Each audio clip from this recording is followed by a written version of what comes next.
Hola a todos, mi nombre es María Victoria Kerlakian y junto con Rocío Martín somos ayudantes de la primera cátedra de farmacología de la Universidad de Buenos Aires. Y en el día de hoy vamos a dar la clase de los fármacos antihelmínticos.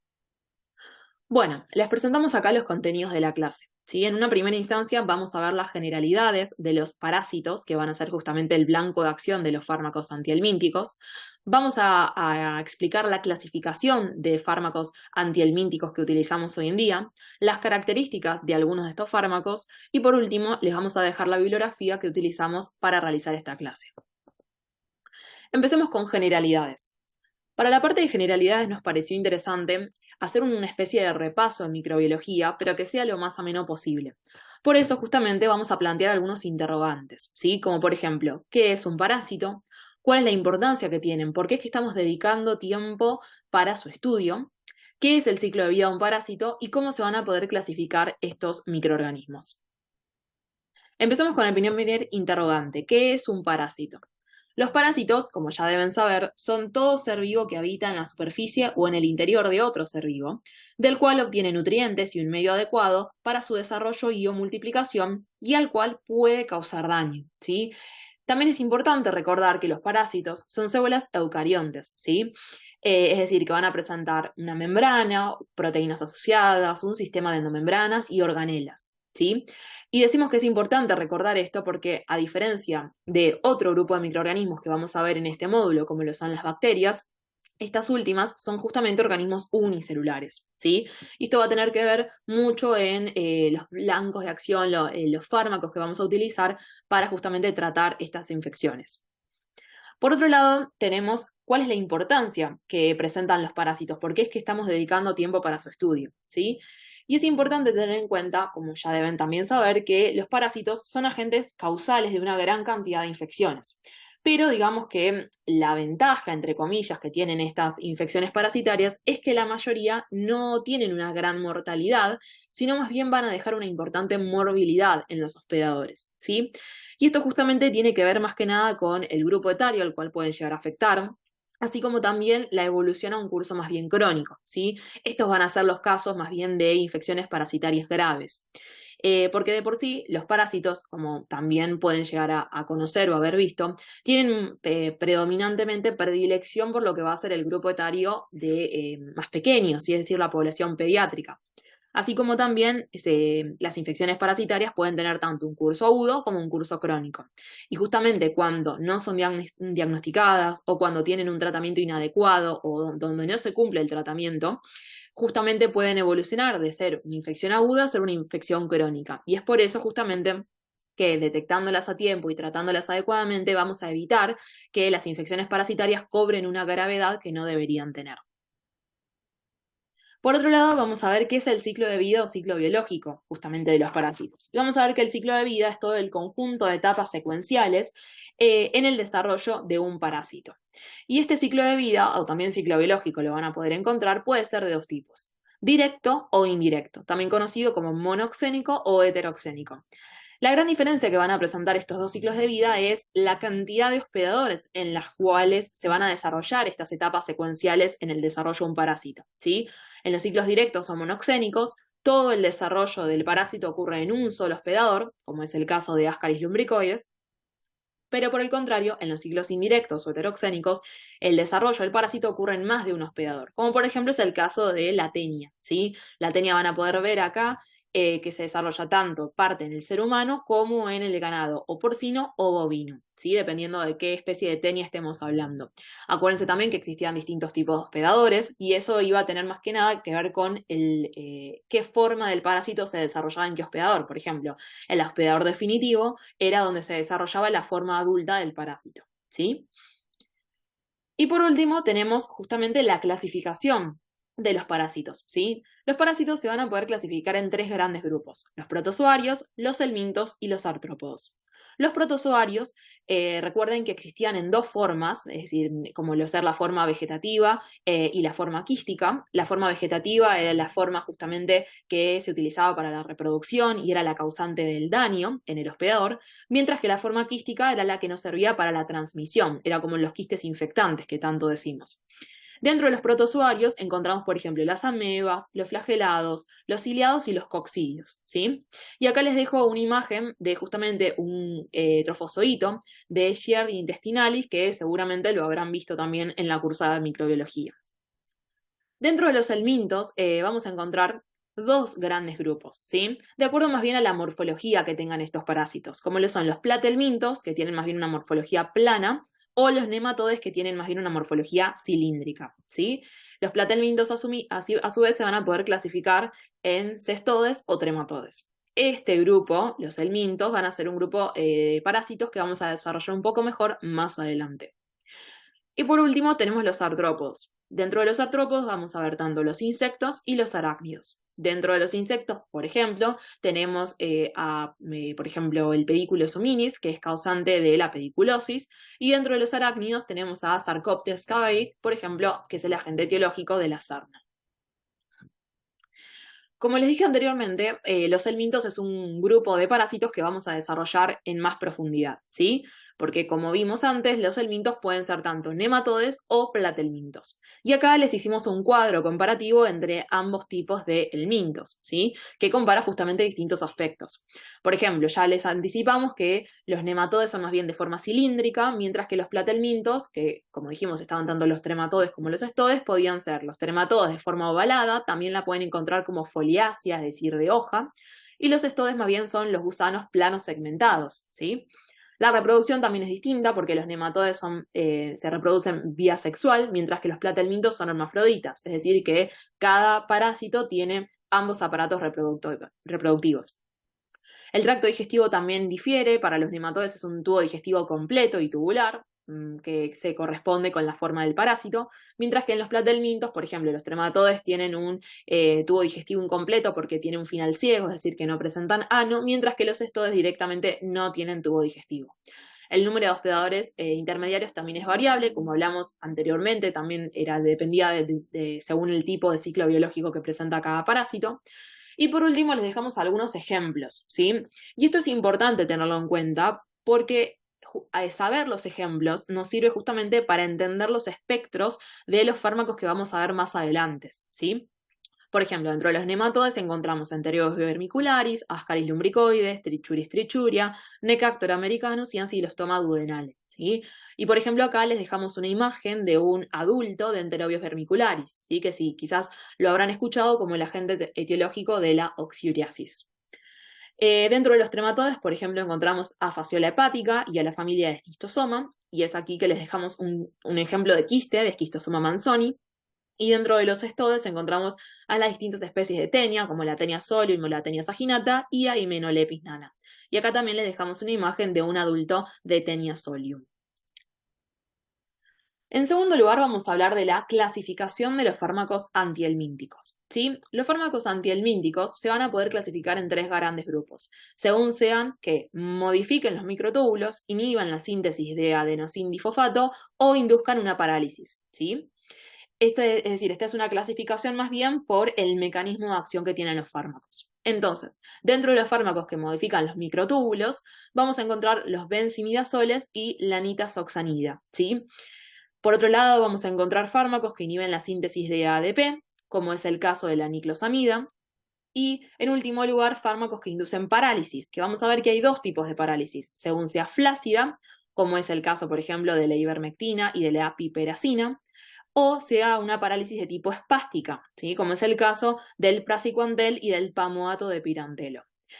En esta diapositiva vamos a ver entonces que hay algunos fármacos que están resaltados en negrita y que incluso tienen un asterisco, y es importante que los tengan en cuenta porque son los fármacos que se comercializan actualmente a septiembre de 2023 en Argentina, ¿sí?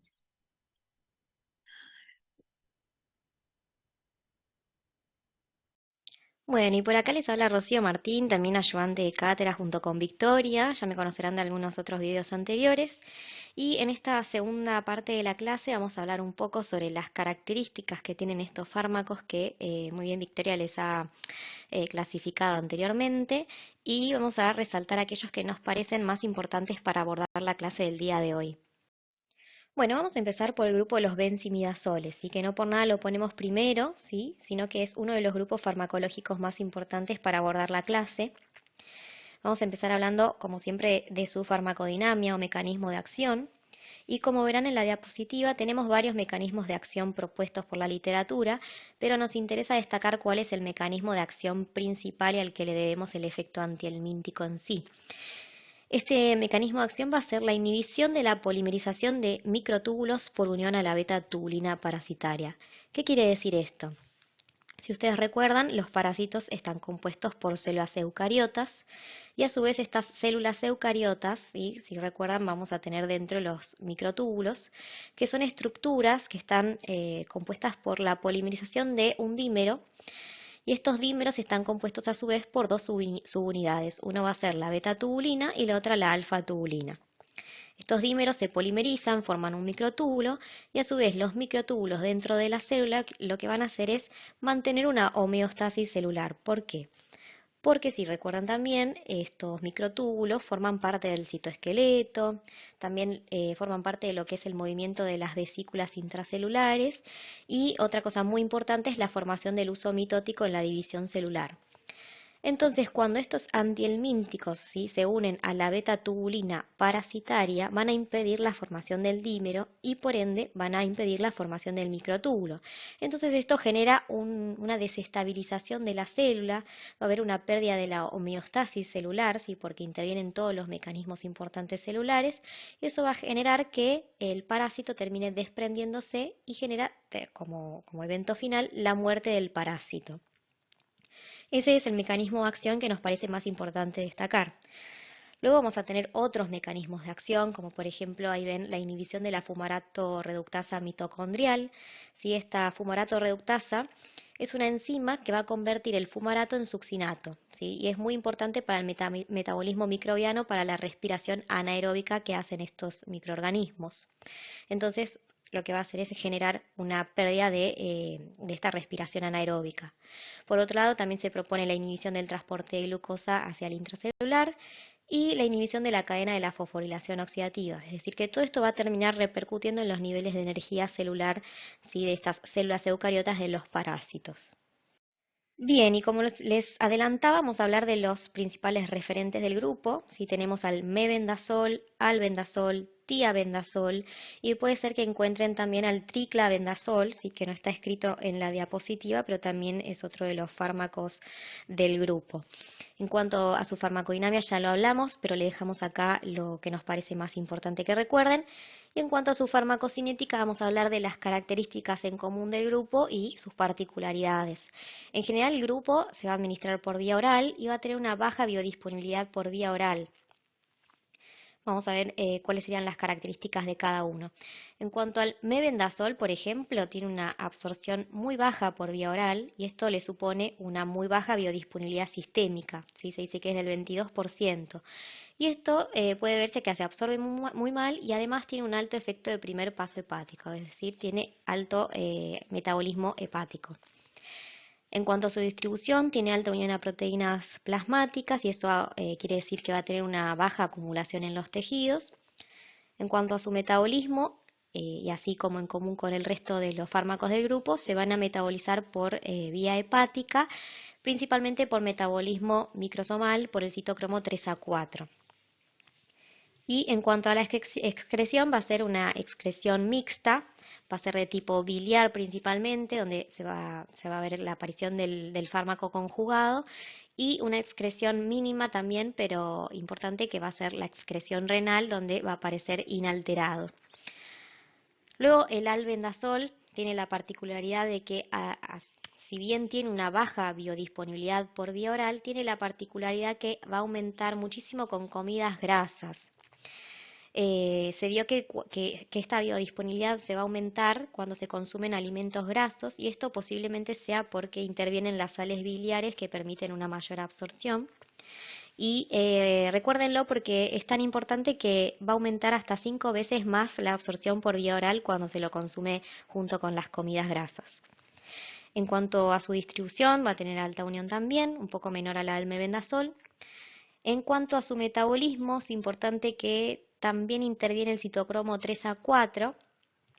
La verdad es que se metaboliza en su totalidad por este citocromo, tanto en hígado, pero también va a tener un metabolismo intestinal, ¿sí? Que va a dar un metabolito activo, ¿sí? Que acá se los dejo, que es el sulfóxido de albendazol. Este metabolito, ¿sí? Tiene una mejor biodisponibilidad y también una mejor actividad contra los helmintos que se enquistan en los tejidos. Por eso también es un dato importante a recordar porque esto le debe la importancia al albendazol para todas las parasitosis donde va a haber enquistamiento de parásitos. Además es importante mencionar que es un fármaco que induce su propio metabolismo, es decir, va a inducir la actividad del citocromo 3A4 y esto va a hacer que si induce su propio metabolismo va a disminuir, ¿sí? Su biodisponibilidad. Y por otro lado, lo importante también de que se metabolice por el citocromo 3A4, como el resto del grupo, es que va a tener importantes interacciones, como ya vemos con muchísimos otros fármacos, y hay que tener especial precaución con algunos inhibidores del citocromo 3A4, como el ritonavir, sobre todo con el albendazol, porque como dijimos anteriormente, el 3A4 es principalmente su vía de metabolismo. Y luego tenemos al tiabendazol, sí que no tiene muchas particularidades, sí, sino que lo único que podemos llegar a destacar es que el metabolismo es principalmente hepático y puede llegar a generar un metabolito tóxico responsable de los efectos adversos. Bien, y acá les dejamos lo que es el espectro de estos fármacos. Lo importante para destacar es que, por ejemplo, el mebendazol va a ser activo contra esta lista de parásitos, es decir, Ancylostoma duodenale, Necator americanus, Trichuris trichuria, Enterobius vermicularis, Ascaris lumbricoides. Y luego tenemos a el albendazol, ¿sí? Que acá le pusimos los signos más porque a este espectro vamos a agregar otras dos indicaciones importantes. Uno va a ser el Echinococcus granulosus, ¿sí? Que como ya saben es el parásito implicado en la enfermedad que es la hidatidosis. Entonces, el albendazol, vamos, de acá sale la principal indicación del albendazol, que es para la enfermedad típica. Y después tenemos la tenia solium, ¿sí? Que de acá se desprende otra indicación importante, que es el tratamiento de la neurocisticercosis.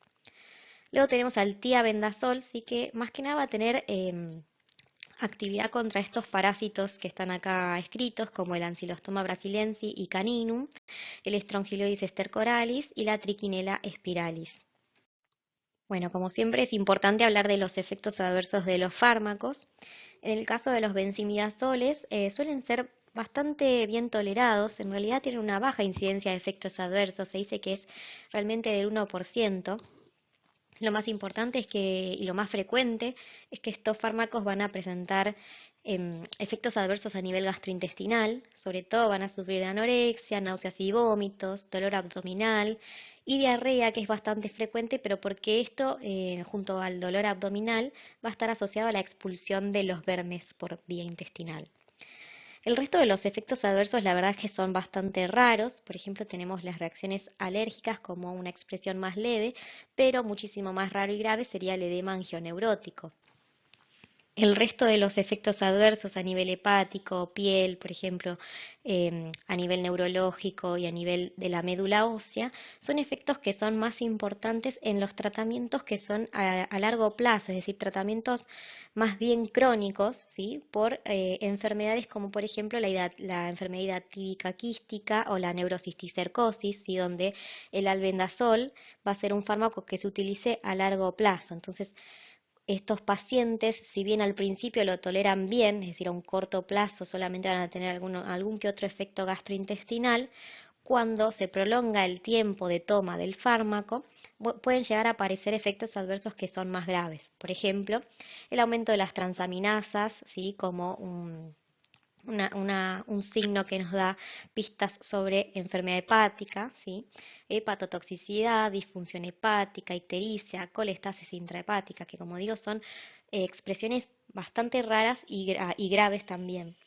Después, por ejemplo, puede haber otras expresiones como el exantema multiforme, la alopecia y el sarpullido. Más raro y más grave puede ser las convulsiones, la somnolencia, acá hay que tener cuidado. En general se dice en aquellos pacientes que tienen actividades laborales donde se debe mantener la atención o por ejemplo, se maneja maquinaria pesada o, por ejemplo, son conductores. Cuadros de excitación psicomotriz, alteraciones sensoriales, y más bien raro. Y también se vio más que nada con el albendazol que eventualmente puede causar toxicidad de médula ósea. ¿Sí? Pero bueno, en general recuerden que lo más frecuente va a ser los efectos gastrointestinales a corto plazo. Bien, vamos a hablar de las contraindicaciones y las indicaciones del grupo farmacológico. Lo más importante y lo que me gustaría es que se lleven es que en realidad los antihelmínticos en general no se van a recomendar en el embarazo. Entonces, dentro de los benzimidazoles lo más importante es recordar esto, su contraindicación en el embarazo. La FDA lo categoriza como categoría C, si bien no se demostró un riesgo aumentado de efectos congénitos mayores. Entonces, lo que propone la FDA es que se acuda al riesgo-beneficio. Es decir, hay mujeres embarazadas que se encuentran, por ejemplo, en zonas endémicas de una parasitosis o, por ejemplo, que tienen un riesgo aumentado en el embarazo por una parasitosis, donde en estas mujeres se puede decidir, por ejemplo, su uso fuera del primer trimestre del embarazo. Es decir, que durante el segundo y tercer trimestre de embarazo puede llegar a ser una indicación. Pero sí o sí se debe evitar el primer trimestre de embarazo porque justamente es el trimestre donde se registra la mayor cantidad de malformaciones congénitas. Por el lado de lo que es la lactancia, no hay evidencia científica que represente un riesgo para los lactantes, es decir, que quizás no hay un pasaje hacia leche materna importante, pero lo que se hace es no recomendar, digamos, su uso durante la lactancia materna. Por otro lado, tenemos la otra contraindicación que es en niños menores de 2 años, porque justamente son niños en periodo de crecimiento y donde se evidenció la mayor cantidad de efectos adversos, ¿sí? Sobre todo es muy importante los efectos a nivel médula ósea o la hepatotoxicidad, por ejemplo. Y la tercera contraindicación importante es la enfermedad hepática, la cirrosis, la insuficiencia hepática, justamente porque son fármacos que tienen un metabolismo hepático y que por otro lado generan daño hepático. Entonces, empeoraría, por ejemplo, una enfermedad hepática preexistente y a su vez en un hígado mal funcionante podría llegar a aumentar el riesgo de efectos adversos por falta de metabolismo hepático. Y por otro lado, como ya les había adelantado, cuáles son sus principales indicaciones y las que estaría bueno que recuerden, sobre todo lo que era en el caso del albendazol, recuerden la equinococosis, ¿sí? Es decir, también conocida como enfermedad hidatídica, sobre todo para los quistes hepáticos, los quistes pulmonares y los quistes peritoneales. Y como habíamos hablado durante la farmacocinética, estos fármacos tienen mayor actividad y mayor biodisponibilidad en aquellos tejidos donde el parásito se suele enquistar. También otra forma de equinococosis es la equinococosis alveolar, ¿sí? Es otra de sus indicaciones. Después tenemos a la neurocisticercosis, ¿sí? Que es la infección de las larvas de Taenia solum en sistema nervioso central. Y el resto de las infecciones por los parásitos que mencionamos dentro del espectro de los benzimidazoles. Bueno, vamos a hablar de otro fármaco diferente, sí que es la nitazoxanida, sí que forma parte de otro grupo farmacológico. Vamos a hablar de su farmacodinamia y de su farmacocinética. Por el lado del mecanismo de acción, va a actuar sobre un sitio específico que es la enzima PFOR. Acá abajo les dejo cuál es su nombre real, que es la piruvato ferredoxina oxidorreductasa, que es una enzima que forma parte de la cadena de transporte de electrones, ¿sí? Entonces, cuando el fármaco se une a esta enzima, termina inhabilitándola y por lo tanto va a interferir con la reacción de transferencia de electrones celular. Entonces, por ende, lo que va a terminar haciendo el fármaco va a ser interferir tanto en el metabolismo y la respiración anaeróbica de los parásitos, ¿sí? Tanto especies como los helmintos, los protozoarios y también algunas bacterias. Es decir, que estas células van a tener un déficit energético. En cuanto a su farmacocinética, no va a tener una farmacocinética muy particular, como el resto de los fármacos, tiene una administración por vía oral, con una baja biodisponibilidad sistémica, alta unión a proteínas, metabolismo hepático, ¿sí? Por el mismo citocromo, el 3A4 principalmente, y va a tener una excreción principalmente biliar, ¿sí? Y en pequeña proporción renal, donde el fármaco aparece inalterado. Bien, y hablando un poco de los efectos adversos y contraindicaciones de la nitazoxanida, la realidad es que es un fármaco muy bien tolerado, es muy raro que se presenten efectos adversos con este fármaco. Lo principal y lo más común, sí, es que se produzca una intolerancia gastrointestinal con dolor abdominal, diarrea, náuseas, vómitos, ¿sí? Disminución del apetito o anorexia, que como siempre está vinculado con su vía de administración oral y también su blanco de acción. En cuanto a los síntomas, por ejemplo, neurológicos, es muy raro que se presente, por ejemplo, vértigo o debilidad, pero son manifestaciones sí que se han dado, pero que son muy raras.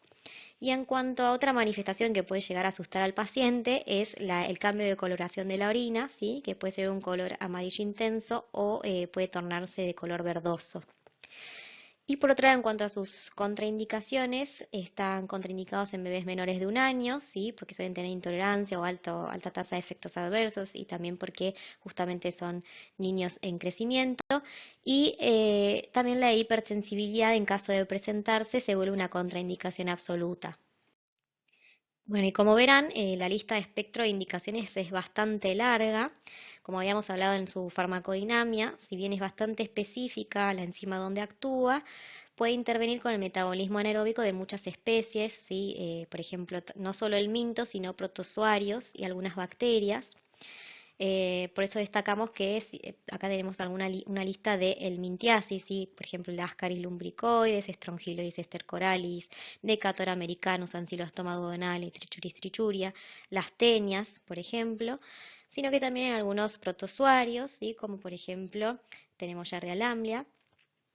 ¿Sí? Y una indicación importante es, por ejemplo, la tricomoniasis, ¿sí? Si bien no es de primera línea, se puede utilizar la tricomoniasis en hombres y mujeres.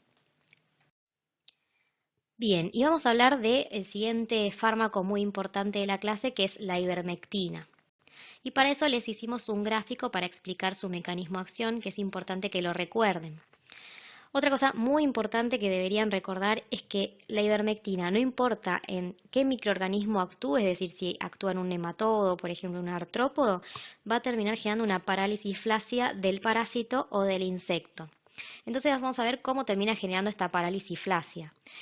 Lo primero importante es saber dónde estamos ubicados, que puede ser una célula muscular parasitaria o también se puede tratar de una célula nerviosa.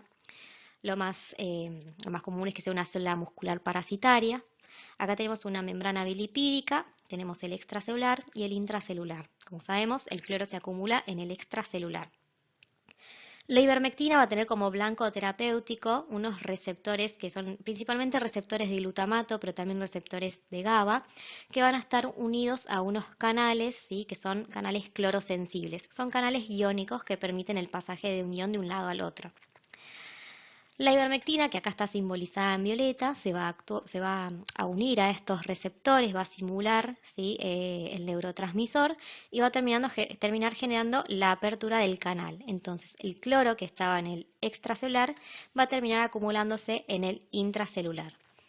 Esta afluencia de cloro en el intracelular termina generando una hiperpolarización, ¿sí? de la célula, es decir, que va a haber una acumulación de cargas negativas en el intracelular.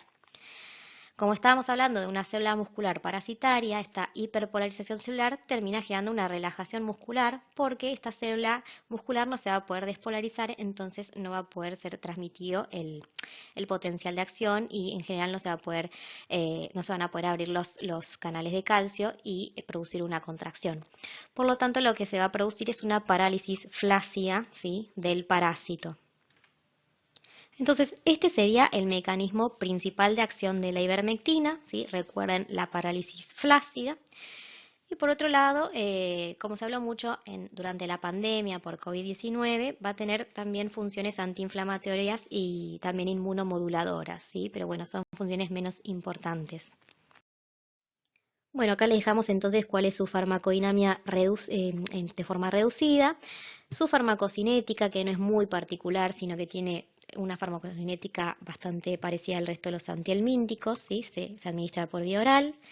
Importante que su metabolismo también es hepático por citocromo 3A4 y tiene una excreción principalmente biliar. Y lo importante es el espectro, porque acá se desprenden todas las indicaciones de la ivermectina, que son una larga lista de indicaciones. Se destacan entonces los helmintos, sobre todo el Onchocerca volvulus, que ahora vamos a hablar. Y después tenemos otros agentes, ¿sí? Que son, por ejemplo, el Sarcoptes scabiei y el Pediculus humanus, que son indicaciones que en un momento fueron indicaciones off-label, ¿sí? Para la sarna y para la pediculosis. Y después tenemos el Demodex folliculorum, ¿sí? Que es otra indicación que fue aprobada, ahora vamos a ver, por la FDA hace no tantos años. Bueno, y súper importante hablar de la ivermectina y sus efectos adversos, sobre todo porque vamos a introducir un síndrome nuevo que es la reacción de Masotti, que quizás no la vieron anteriormente en la carrera y la ven acá en fármaco. La reacción de Masotti también se la conoce como choque terapéutico y es un efecto adverso que se produce no solo con la ivermectina, sino que con muchos otros antihelmínticos y va a depender mucho de la carga microfilarial del paciente, ¿sí? Es decir, de la carga parasitaria.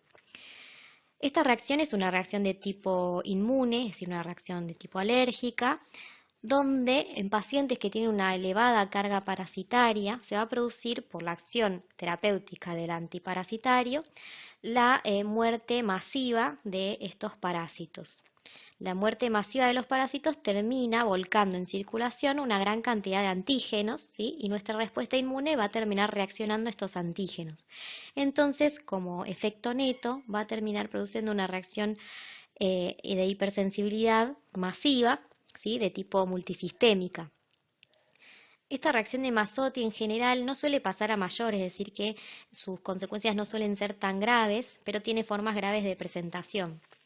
Lo más común es que a las horas o la primera hora de la ingesta del fármaco, el paciente experimente una sintomatología muy parecida a una sintomatología alérgica normal, como por ejemplo un eritema localizado sobre todo, por ejemplo, en lo que es cara, cuello, partes proximales de las extremidades, en el tórax, ¿sí? Y un picor, ¿sí? En estas áreas de variable intensidad que va a ir aumentando con el paso del tiempo.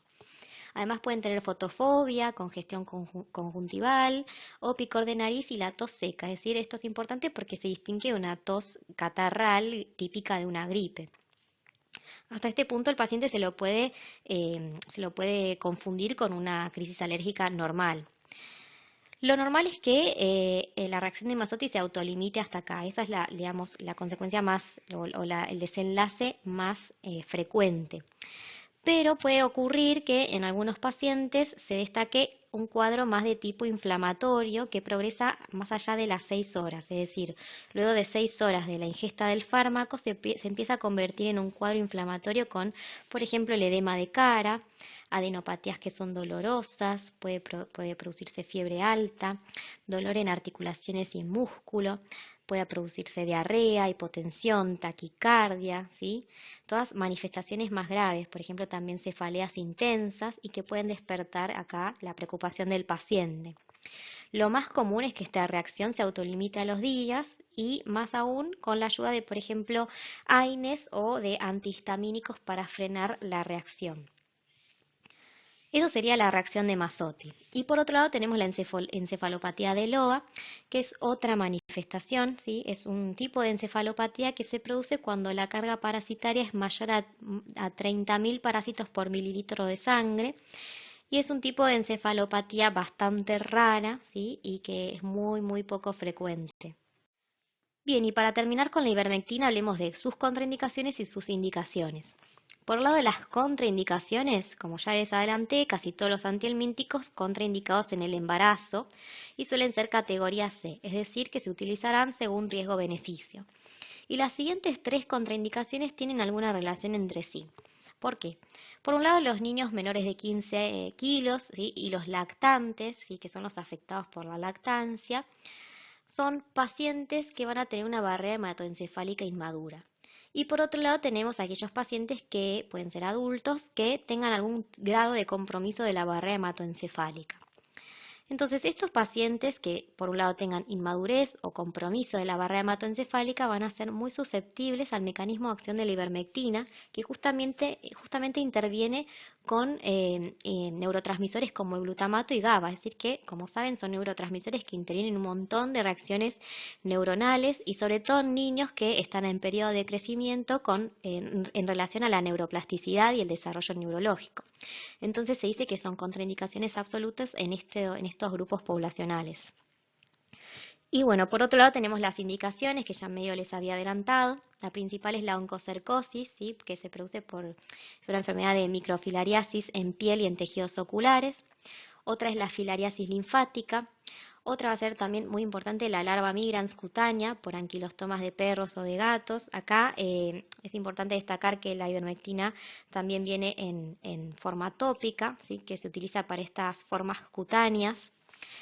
Después tenemos otras helmintiasis, como les dije, sarna y piojos, que en algún momento fue una indicación off-label o de segunda o tercera línea, ¿sí? Para la sarna y la pediculosis. Y luego tenemos la infección por Demodex, que se vio en el caso de la rosácea papulopustulosa, se vio que no se estudió muy bien el mecanismo por el cual se produce este tipo de rosácea, pero se vio que estaba vinculado con la infección de la piel por este ácaro que es el Demodex. Y como la ivermectina tiene dentro de su espectro al Demodex, la FDA terminó aprobándolo en forma tópica para el tratamiento de este tipo de rosácea en el 2014.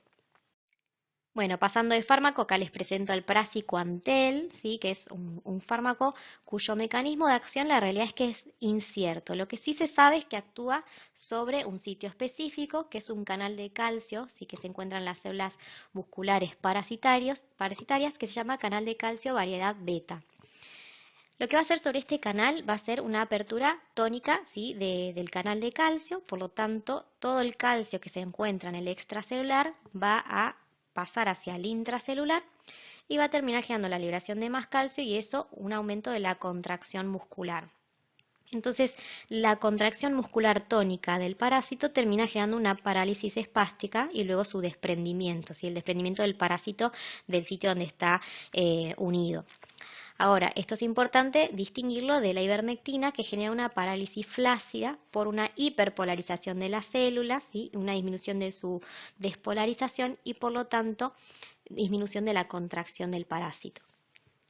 En cuanto a la farmacocinética, sigue siendo igual que el resto de los fármacos. Lo único a destacar es que tiene una alta permeabilidad de barreras, sobre todo la barrera hematoencefálica. Se vio que un 25% aparece en leche materna, por lo cual hay que tener cuidado en los lactantes.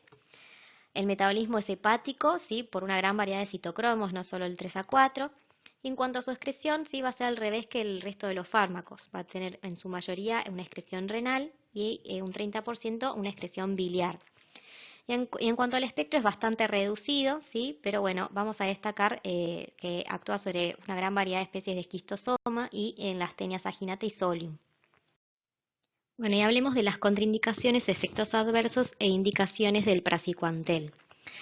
Acá vemos que una de las contraindicaciones va a ser en niños menores de 4 años, donde no se recomienda por la alta tasa de efectos adversos que puede producir, sobre todo a nivel neurológico, porque, como dijimos antes, atraviesa muy bien la barrera hematoencefálica y estos pacientes están justamente en el neurodesarrollo. Pero una contraindicación importante también es la cisticercosis ocular. ¿Por qué? Si bien uno pensaría que porque tiene acción contra la Taenia solium sería un fármaco ideal para tratar la cisticercosis ocular, esta representa una contraindicación, ¿sí? ¿Por qué? Primero porque el praziquantel ¿sí? Tiene muy buena acción contra la Taenia solium y en el ojo va a producir una destrucción masiva del parásito de las formas larvarias de la tenia y esto va a terminar generando una lesión irreversible. Esto pasaría con cualquier otro antihelmíntico que produzca la destrucción del parásito en el ojo. Lo importante es que, y lo que ocurre en el tratamiento de la cisticercosis ocular, es que siempre se debe acompañar de un corticoide a la par, ¿sí? Para bajar esta inflamación que produce la lesión del ojo y que termina generando una ceguera. Entonces, si yo combino un fármaco antihelmíntico que destruya las formas larvarias en el ojo y lo asocio a un antiinflamatorio potente como un corticoide, se dice que es un tratamiento satisfactorio. Ahora, lo que pasa con el praziquantel es que si bien tiene acción sobre Taenia solium, no puede ser combinado con los corticoides, porque hay una interacción importante entre ellos dos, que el corticoide va a disminuir muchísimo la biodisponibilidad y la acción del praziquantel, por lo cual resulta ineficaz para la cisticercosis, ¿sí? Entonces, si yo lo utilizaría solo el praziquantel para la cisticercosis, terminaría generando un efecto adverso grave, que sería la pérdida de la visión del ojo. Por otro lado, tenemos los efectos adversos asociados, ¿sí? Son bastante inespecíficos y raros, sobre todo en adultos, pero se recomienda que pacientes que tienen que hacer trabajos con maquinaria pesada o que trabajan en la conducción no utilicen praziquantel, ¿sí? Porque genera somnolencia, también fiebre, rash, prurito, artralgias, mialgias, ¿sí? Y dolor abdominal. Pero por otro lado tenemos los meningismos, las convulsiones y la pleocitosis en líquido cefalorraquídeo, que se ve más que nada en pacientes, por ejemplo, niños menores de 4 años lactantes, ¿sí? que por alguna razón consumieron praziquantel.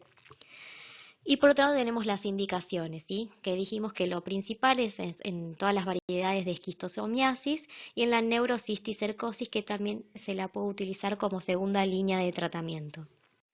Bueno, y para terminar, les presentamos el último fármaco que nos parece importante destacar, que es el pamoato de pirantel o de pirantelo. Es un fármaco que forma parte de una familia junto con el M-oxifenol de pirantel y el pamoato de oxantel, ¿sí? Pero este es el referente más importante de la familia. Y lo importante es recordar que es otro de los fármacos antihelmínticos que terminan produciendo la parálisis espástica del parásito, así como hablamos con el praziquantel. Nada más que su mecanismo de acción va a ser diferente, así que tiene otro blanco terapéutico. En este caso, el principal blanco terapéutico va a ser el receptor nicotínico de acetilcolina tipo N, que se encuentra en la unión neuromuscular, ¿sí? de los parásitos, ¿sí? en lo que es la unión neuromuscular parasitaria. Entonces, ¿qué es lo que va a ocurrir? Van a unirse a este receptor, van a activarlo de manera tónica o persistente y eso va a generar que los canales catiónicos de la brecha sináptica terminen abriéndose de manera permanente y eso genera una despolarización continua que termina produciendo una parálisis espástica del parásito por una contracción también persistente del músculo. Ahora, también se vio que pueden inhibir a las colinesterasas, que son las enzimas encargadas de la degradación de acetilcolina en la brecha sináptica, por lo que termina aumentando la biodisponibilidad de acetilcolina en la brecha y eso genera también una mayor activación de los receptores nicotínicos, ¿sí? Entonces todo va a llevar a una misma vía final común. Bien, y este es un fármaco que no va a tener mayores particularidades, ¿sí? En su farmacocinética va a ser igual que el resto y tener presente que también se excreta en su mayoría por heces y un pequeño porcentaje se excreta inalterado por orina. En cuanto a efectos adversos, obviamente va a tener efectos gastrointestinales que suelen ser transitorios y leves y que están relacionados con su forma de administración. Puedes presentar hipersensibilidad, fiebre en los primeros días y, como raro, mareos y cefaleas. Y en cuanto a las indicaciones, sí, también tiene una gran variedad de helmintos como trichuria, ascariasis y enterobiasis. Esto es importante porque puede constituir una alternativa al mebendazol o al albendazol cuando están contraindicados o cuando, por ejemplo, hay fracaso terapéutico. Y después el ancilostoma duodenale, el Necator americanus y Enterobius vermicularis. Bueno, así que acá termina nuestra clase de antihelmínticos. En esta sección 4 le dejamos cuál fue la bibliografía que utilizamos para la realización de la clase. Así que bueno, si tienen alguna duda, alguna consulta, alguna inquietud sobre el video o sobre la clase, nos pueden preguntar. Acá les dejamos nuestras direcciones de mail, ¿sí? Que no nos molesta en contestar.